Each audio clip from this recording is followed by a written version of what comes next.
This is a hypothetical question, but it's something I want you to be thinking about as I talk. Have you ever said something to someone or to a group of people that you wish that you could immediately take back and just cram it back in your mouth and swallow it because it was the wrong thing to say? I know I have. I have. And I'm going to give you an example. Uh, Back when I was about 20 years old, I was a student at Western Kentucky University, and I had this history professor, and I thought she was really old then, but she was probably in her mid 40s, and she had never been married, and she was a little bit. I'm going to try to say this as kindly as I can. She was a little bit obnoxious. She was very smart, and she had this way of teaching where she sort of looked down on her students instead of being with them. It was like she put herself on a pedestal, and so just reading the body language in the class, I could tell not many students liked her. So anyway, I think a European history class, and she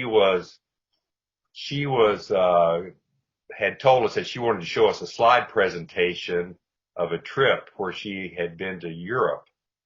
And so we're sitting there in class, and this is back in the early 70s, so we didn't have the technology. So she was just showing these slide presentations, and she would put it on one slide, and it would be in some great museum, and she would show jewelry or famous jewels or paintings or just different kinds of art. And she did this over and over. She was showing all these things she had seen in Europe. So the class size was about 30 or 40, I guess. So she flipped to this slide of Michelangelo's statue of David.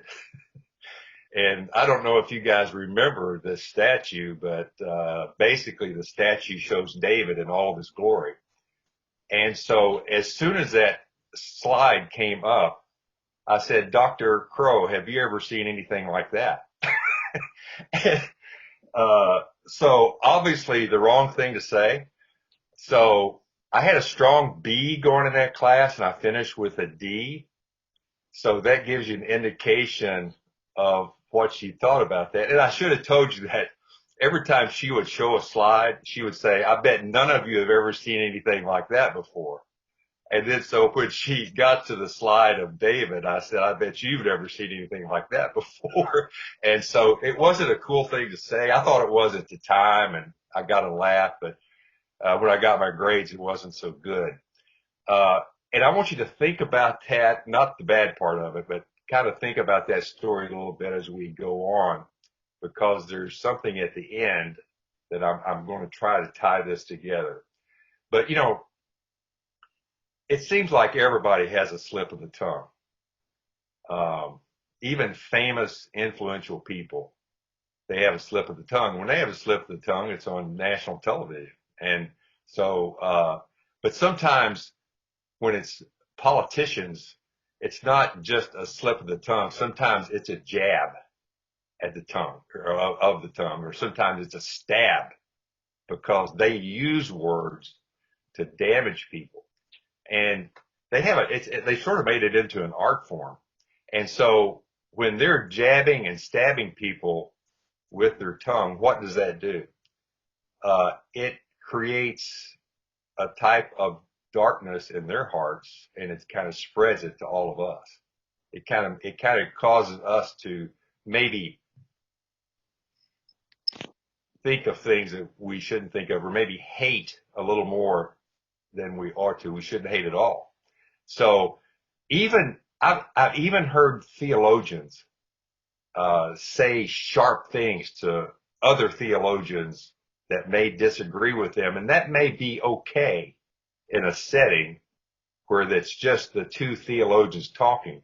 But if you have new believers listening to that, or if you have non-believers listening to them arguing or saying sharp, unkind things toward one another, then that sort of damages the faith of those people that maybe not they're not as educated or learned or as solid in their faith as these two guys who are arguing. So we have to be very careful what we say, how we say it, and who we say it in front of.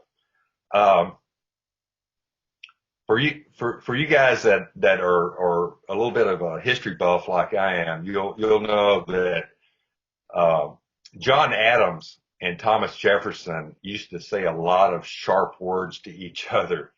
These guys disagreed on the way to govern our nation, and they had sharp disagreements. Those sharp disagreements led to many battles. Those sharp disagreements led to an intense dislike for one another. So later in their lives, a mutual friend of theirs wanted to fix this battle that was going on between Jefferson and Adams, because these guys hated one another.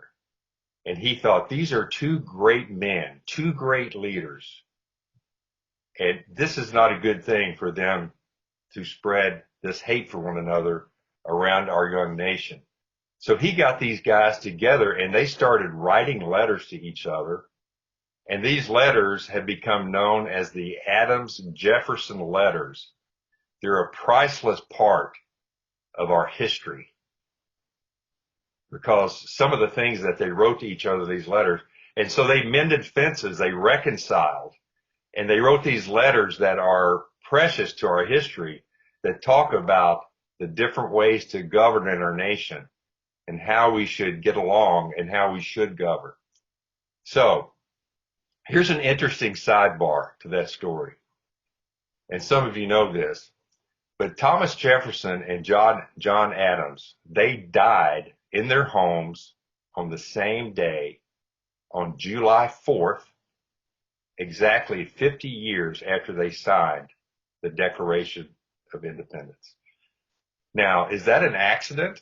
I don't think so. I think that was a message that we are talking about that today, and people, thousands of people have talked about that.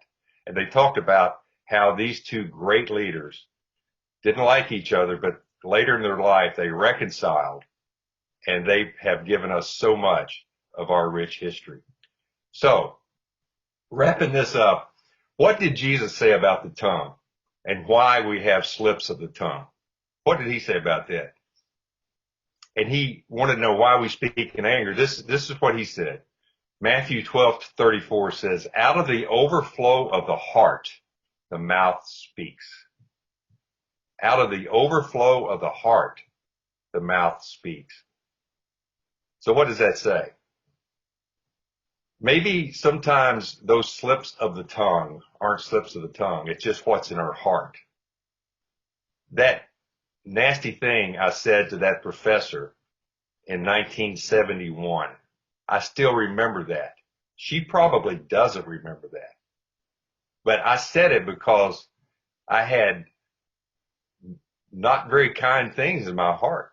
Instead of recognizing a beautiful piece of art, I used that to jab or to stab my history professor. So many times the hurtful things we say to other people, they stay with us, the one who said it, longer than they stay with the person we said it to. But it also damages them. So Jesus reminds us in Matthew 12:34 that out of the overflow of the heart, the mouth speaks.